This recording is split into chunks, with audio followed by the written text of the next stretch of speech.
Hey, everybody. Morning. Morning, Matrix Money Tuesday. Good morning, everybody. The last Matrix Money Tuesday at 10 a.m. Yes. Yes. It won't be morning anymore. It'll be evening. Yep. And it's all my fault. It works so far. There we go. We got a lot of people in the chat. Yeah, what's going on? Oh, my goodness. Yeah, I guess we do. Holy cow. Yeah. Automatic Beats, welcome. Morning. Appreciate you being here. Mike, as always, welcome. Chris, welcome. Morning. 100 Air. Good to Morning. see everybody. Good to see everybody. My funky dudes. Got Pat. So what? Oh, did I miss Pat? Oh, sorry about that. Popped it in there. Whoops. Whoops. Want to start out with the markets? What do you say, guys? And then we'll. Just before I think we should just say that starting next Tuesday, we're going to be doing the podcast at 6 p.m. on Tuesdays rather than mornings. We're going to be moving it into the evening. It just works out for all of us. Yep. Sorry, Eastern. Just Eastern. So everybody knows. Yes. Yeah. Sorry. 6 p.m. Eastern time. It'll be Tuesday evenings rather than mornings. And it'll be the three of us. It just works out a little bit better. And I think we'll also be able to recap content a little bit more because the day has already happened. So we'll see how that goes as well. Yep. And shall we tell them some of the upcoming things we got? Like Absolutely. Go right ahead. Yeah. Yeah. Well, I just Go ahead. Do the honors. Yeah, the 15th of October, Hot Crypto will be joining us at 6 p.m. We're gonna let him talk about Terra hosting and his pivot on his channel because he just kind of pivoted his channel a little bit. Yep. So I don't know about you guys, but I'm looking forward to that. Oh yeah, I'm a fan of Hawk's crypto channel. I like his exciting. Opinions. They're very strong, and I agree with some of it as well. So it's a great channel. Yep, I agree. And then we're going to be rescheduling Daniel Diaz. Yes, I mean I've been going back. I don't know if you guys noticed. I was going back and forth with him a little bit yesterday. Hopefully, we'll have him right after Hawk, either the following week or the week after that. So look forward to that because that was a great live stream we had with him. That was. I'd love to do a follow up just to see where he's at with that. Yeah. So that's amongst the other things. I guess I'll throw it out. I am going to be reaching out. You guys, I haven't even talked to you guys about it yet. I'm going to be reaching out to Jameson Lopp from Casa, and I'm going to see if we can't get him on here. He was one of the guys I was talking with at that conference I went to a few weeks ago. So I'm going to see if I can't bring him in here as well. Talk Bitcoin security, wallet security, and inheritance. That's huge. That's nice. Nice. That's good to hear. Yeah. So we'll see. That's still pending. I got to reach out to him and try and coordinate that. So good stuff. Good stuff. I'll pop up the markets right now so we can take a quick peek at that and start this off. So the rates had changed last week, and it looks like it had affected the prices overall. There was in the US, it was 0.5 percentage point, right? 50 basis points. Yes. So I'm in Canada. It looks like we're going to be following suit. There's a call for a very similar cut. We did one before the United States. We did it for a 0.25 basis point. Later next month, I think October, we're going to probably do the same thing. So that's obviously affecting the market right now. Bitcoin for the last 7 days is up 7.5%. And Ethereum 15%, which is quite a bit. We'll go down a little bit further here. What else we got? We got my favorite coin, Solana, up 12%. Big news in Solana today. We're going to be talking about that. Yeah, we got a little bit to talk about Solana. Sorry, my voice is a little bit off. I'll go down here if you want to jump in. We got Dogecoin and Cardano, almost 13%. Avalanche is coming back up. This one's pretty strong also in the last week. Up 16% in the last week. Has there been any news with that? I was just going to ask that. I haven't really heard anything. I don't think there's any news related to it. I think just the market is seeing it being undervalued right now. Oh, okay. Yeah. Go down a little bit over here. If you want me to stop on anything, let me know. This one kind of surprised me. Sui is up 34%. I've heard a lot of positive and negative things about this chain. I bought their gaming console. I don't know why I bought their gaming console. It's just a crypto device, crypto hardware device. And I pre-ordered it. We'll see what happens with it. I'm not 100% sold on this chain yet, but we'll see what they deliver on. See how it goes. Yeah. Yeah. Yeah. And And make a sure you little bit stop of at Caspa. Don't forget them. Is yeah, that no, a little bit of a Yeah. shocker for me on this one because Caspa's been pretty strong most of the time. It's not like it tanked, but it is down 6.5%. So it's hovering around 16 cents, which is still good considering what the market is doing. It's kind of like leveled out over that period of time. And then we have Aptos, 36.4%, a little bit up today. And I can go down a little bit further here. Let me know if you want me to stop anywhere. I mean, stacks went up. Stacks. Kind of. Yep. Stocks almost 30% in the last Yeah. week. That's pretty strong. Yeah, it is. A lot of huge bounce backs, right? Since that rate cut was announced overall. Yeah. And So then I guess Render's another one. I know you had that on the oh yeah, that's Crypto right. on the Rocks. You were talking about this one. Did you guys catch Crypto on the Rocks last I week? did. You sat. That was a great one. That podcast. A lot we of people jumped on. It was really Yeah, good. we had what was it Crypto Billy there, and he sent out one tweet, and it was just like boom, the thing blew up, and that was awesome. It was awesome. Nice. Yeah, that was definitely good. This is another one I've been watching. Arbitrum. This one's up almost 20% on the week. It's now 60 cents. I still think this is undervalued. I think anything below 80 cents, not financial advice. I think anything under 80 cents is still a very good value. Thank you for dropping that in there. Yeah, no problem. Yeah. I still think that's still good value for Arbitrum. And we'll go down a little bit further here.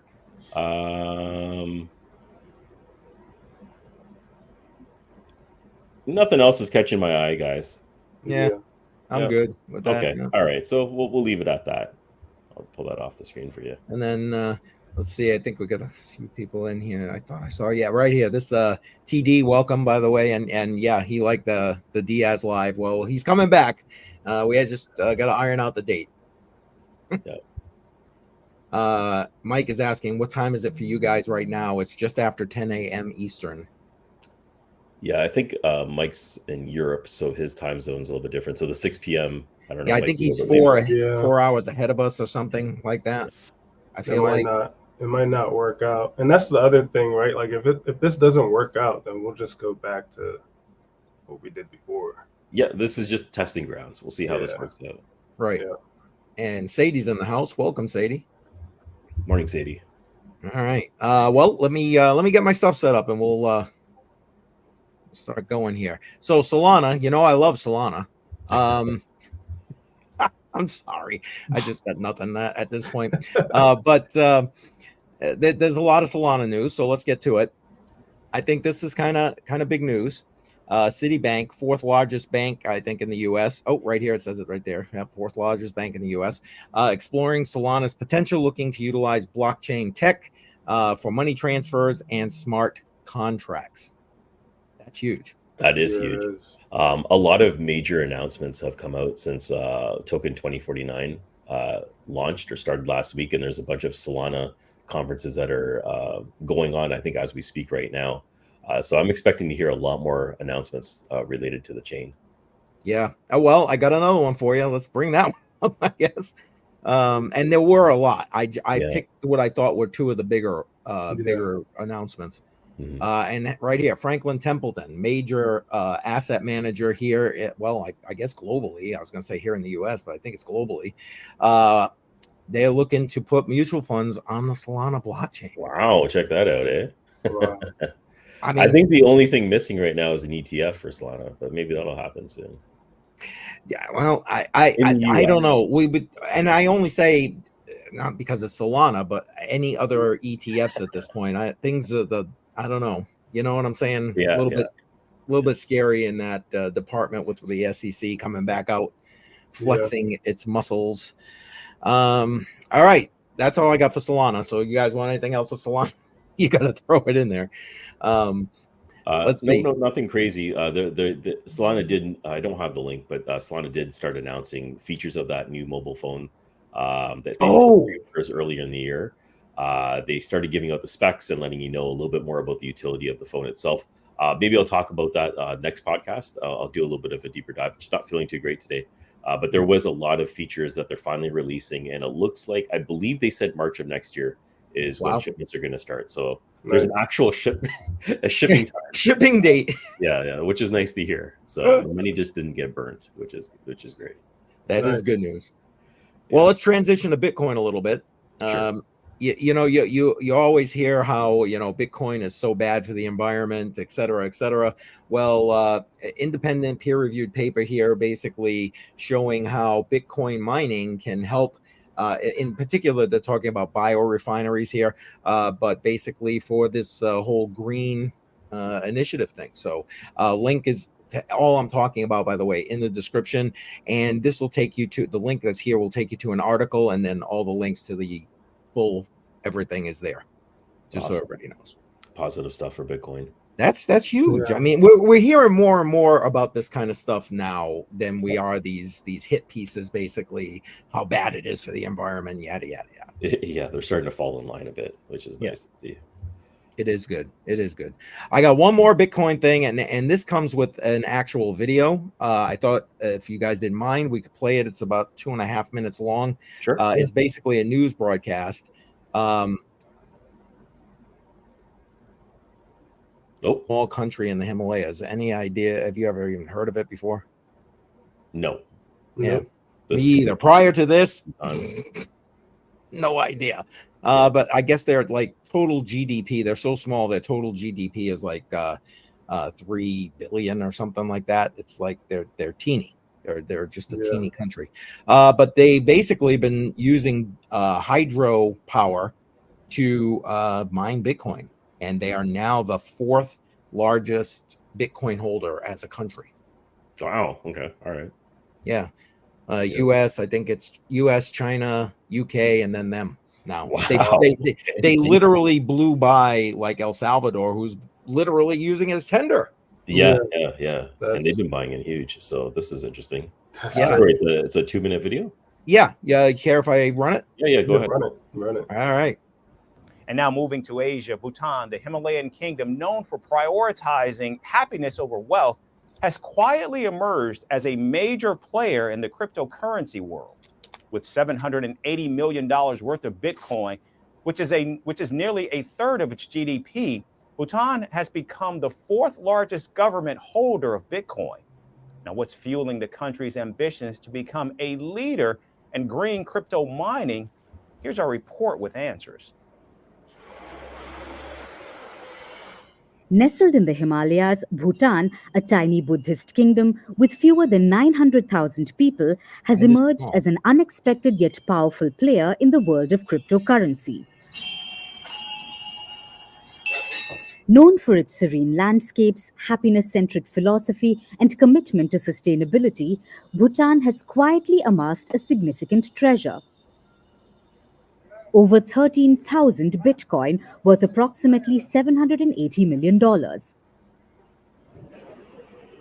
For a country with a GDP of just under $3 billion, this is a staggering sum, making Bhutan the 4th largest government holder of Bitcoin globally. The Himalayan kingdom is only behind the United States, China, and the United Kingdom as it overtook El Salvador, Ukraine, and Germany. Crazy, right? That is insane. Unlike the United States and China, which gained their cryptocurrency through seizures and legal battles, Bhutan took a more proactive approach by investing directly in Bitcoin mining. And the nation's journey into the digital asset world has been led by its state-owned investment arm, Druk Holdings.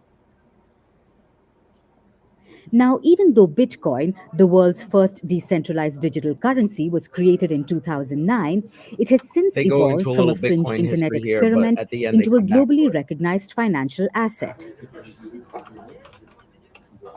And what makes Bitcoin unique is its limited supply and its decentralized nature, operating outside the control of any central bank. While on the other hand, mining Bitcoin involves solving complex mathematical problems to validate transactions on the blockchain. A process that consumes significant energy but offers lucrative rewards in Bitcoin currency. Bhutan's decision to mine Bitcoin rather than purchase it directly aligns with its broader strategy to diversify revenue streams. The country's Bitcoin mining activities have been fueled by its abundant hydropower resources, making Bhutan one of the most eco-friendly crypto miners in the world. Yeah, that's gonna help. That's definitely gonna help. Yep. So So they I have an wanted to abundance make of sure we power. got to the end of that, you know. Yeah. So Yeah. If they have an abundance of power, less than 1 million people. That's like Yeah. really good diversification for a country that small. right, like literally out of nowhere. You know? I didn't know. Literally out of Fourth nowhere. largest in the world. Yeah. Yeah, I mean, it's just crazy. It's crazy. What's to say? Are any just jumping back into? Oh, in buying Sol. Are you guys buying Sol? No. I'm tapped out Well, right now, so I've reached my maximum. okay. Well, I mean, I'm thinking about it because when we were talking about SOAR stuff and what's going on, not SOAR, but soul stuff. Sorry, Yeah. I'm thinking about work. But when we were talking about soul stuff, there's something called SOAR Chain. Yes. I don't know if you've heard of it. I know it's a deep end project, so I know Jar definitely heard of it. But have you thought about buying their device? I know it's very similar to like the Demo device, and I think Mapmetrics sort of it's kind of like that as well. But what are your thoughts? Because it's on the Soul chain. Yeah. So I believe the device also uses the ODB port, which is being utilized right now by my Demo device. So unless I can find a splitter or some way to use two at once, I'm not planning on doing it. The other thing I heard about Sword Chain, and I'm not sure if this part is true, but I believe you have to have your the app opened when running it. I don't know if that's maybe I might be getting it mixed up, but if you have to have the app open while you're driving at all times in order to earn, that's a huge con for me. For me, it should be just running in the background, right? So, but maybe I might be mixing that one up. I'm not sure. Yeah, I think I'm gonna have to do some more research on it because through Nadex, I think last week before they had an issue with their app, and I don't know if others noticed, but a lot of people weren't able to actually access their Nadex app, so they weren't able to actually reap the benefits of using some of their token. I think it's like the gems that you can use to get discounts on items. Yeah. And that's where I found the whole Sword Chain Deep End project was through Nadex. But yeah, I'm trying to do some more research on it. I might get it. I might do a video on it. Maybe we'll see. But it seems interesting. And also, you can. I'll send you a link for a splitter that works. So yeah, you can use a splitter, and they're not very expensive, and you can run multiple devices. Yeah, I heard there was splitters out there. I just haven't looked further enough, and it looks like Pascal's confirming that the app needs to be opened. So for me, that's a huge con, right? Because in order for I'm running around with kids all the time, I don't have time to open up my app and see if it's connected and all this other stuff. Right. I definitely think that Demo did it right. It's running in the background.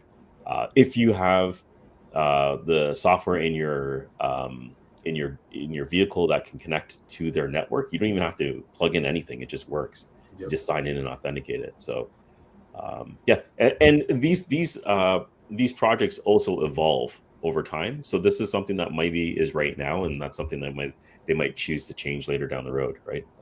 Sure. Hopefully, because I do agree with you.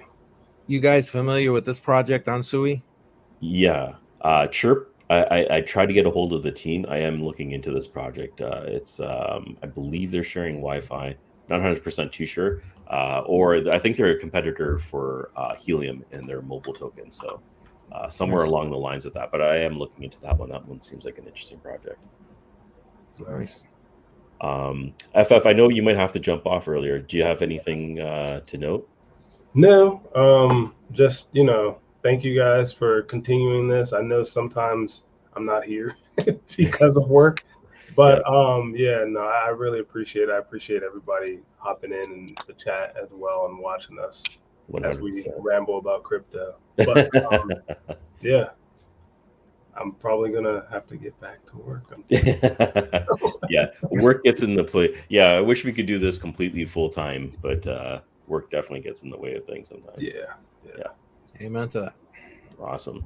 I have one thing I wanted to talk about. See you later. The project I want to talk about, which is one that I was trying to caution people before about. It's called WireX. I thought this is a node project that came out. This is probably now going back 4 or 5 months, and I thought this possibly could be a scam because they were mentioning that they had a partnership with Visa, and they also mentioned a partnership with MasterCard. And apparently their partnership is real. The head of crypto that deals with Visa went on a podcast, spoke about WireX. This is a real partnership that's taking place. They're just terrible at launching a node project. So their information was scattered. You couldn't join the Discord. Whoever was managing the project did a very poor job. Poor enough that I thought this was a scam. Even though I did initially buy one node, I had removed my videos on this one just because I didn't want to have any sort of influence in people jumping into it. But it is real. If you did buy a node, then you're on the positive side of things, because this will have a token generation event happening either later this month or early next month, and a lot more details will come out related to that project. Any So idea definitely when wanted to they're point going to that. launch the card? Yeah, they already have a debit card that's out there. Okay. They've actually had a partnership with, I think it's with Visa for years now. I didn't know this. Oh, So they started off with a prepaid Visa card where you could load it with crypto and then Okay. convert it to a stable coin and make purchases with that. And you could also do the reverse. This is actually their third generation of their card. Oh. Again, I didn't know that either.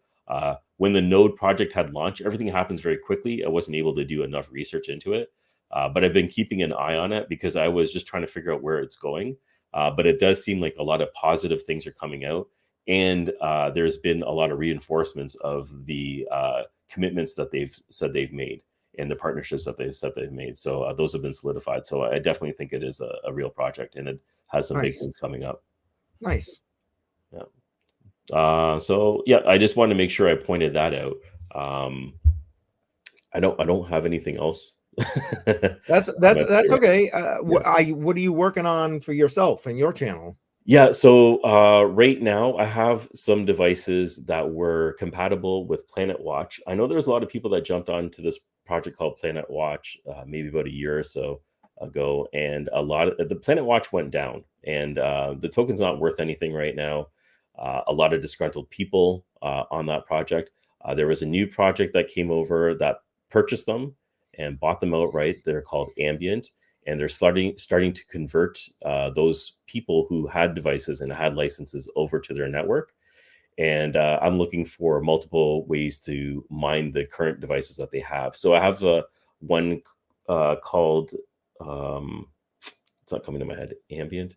No, Element, the Aware Element device. And there's a few other devices that were on Planet Watch. And I'm finding multiple ways to mine different cryptos with the hardware that you might already have. So I'm going to be putting out some content on that. Nice. I don't know if you saw that in the chat. He is asking you a question about the DPIN device management tool. Oh, yeah. So the management tool, I'm editing the video right now. So that video hopefully will be out on Friday. So the software that I'm using to manage my DPIN devices is called Uptime Kuma. It's a free open source software that you can download off of GitHub. And if you just configure it for DPIN, which is I'm going to be pinging the IP address of those devices every 60 seconds, it'll put it on a ticker on your screen, and then you can monitor the uptime of those devices. So I have a lot of DPIN devices, and I'm not checking them all the time. So I could be losing out on earnings, and it could be offline for weeks, sometimes months before I look at it again. You go Because I and have look. dozens of them, right? Wow. So this is like a little dashboard that you can put up on your screen. Give me a second. I might actually be able to pull it up for you. And damn it, Dave in the house, and he's saying I'm using AWAR. I don't know. I'm probably. Oh, well, yeah, that's another that one on Planet Watch. Okay. Yeah. Sorry, 1 second here, and I'll get the dashboard so you can see what I'm talking about. Back to the original question here. So when you bring it up. Okay. Yeah. So here is what the dashboard looks like. So I have a few of my devices on here. You can see my WingBits is offline. And this is how I know it's offline, because I'm not looking at WingBits all the time. But it monitors it. And as soon as there is any offline time, it'll either be orange or red to let you know that there's either intermittency or it's completely offline. And if it's completely offline, it'll eventually look like this. And this ticks. This is right now set for every hour, I believe, or 45 minutes. And it's continuously monitoring it and pinging it every minute. So it's a great. Can you set the interval? You can set the interval to whatever you want it to be. I put it at a minute because that was a default, and that just seems to be fairly reasonable. So I can take a look at it from a long-term event. If you have devices that need to be online for at least 20 hours, like a lot of nodes, you can configure this for nodes as well, which I had originally done before.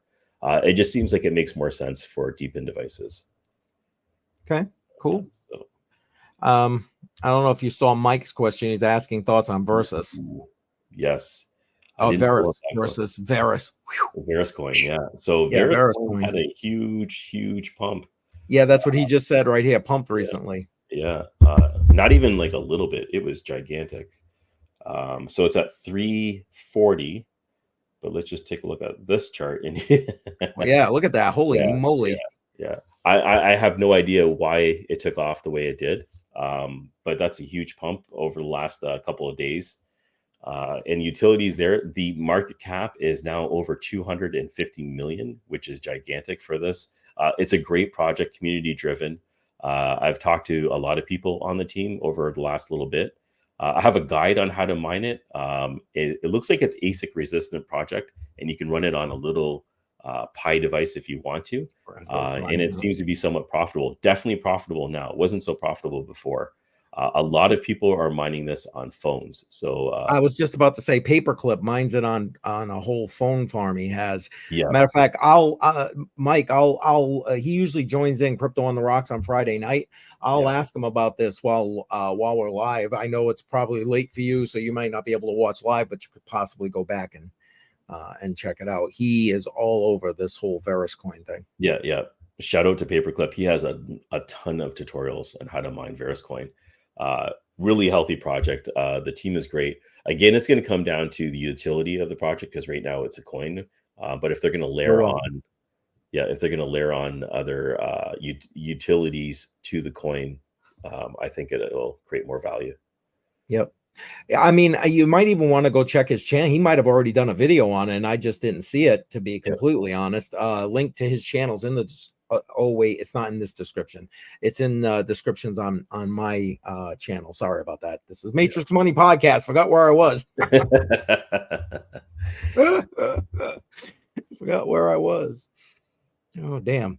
Well, for me, I got my normal stuff coming out tomorrow. I'll be live. Did you hear that China is now basically turned on the money printer? Yeah. So is that true? I've gotten several news announcements about it, so I'm guessing yes. Yeah. Okay. All right. Yeah, I'm guessing yes. So if I'm going to try and do a little more research on that today, and if that's the case, that's probably what I'll end up talking about tomorrow on my live stream during the day.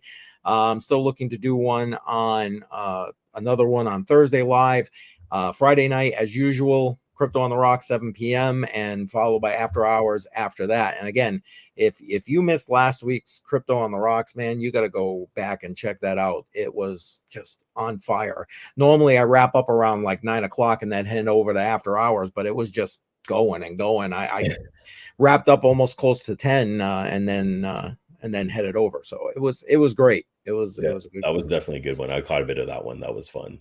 Yeah. With everybody turning on their printers, I'm wondering how this is going to affect crypto, because it could affect it positively and negatively at the same time. So it's interesting to see. Again, I'm here in Canada, and we're going to do a rate cut possibly next month. Middle of October is when we're going to do our next one. Yep. And I believe we're going to do another one in December as well.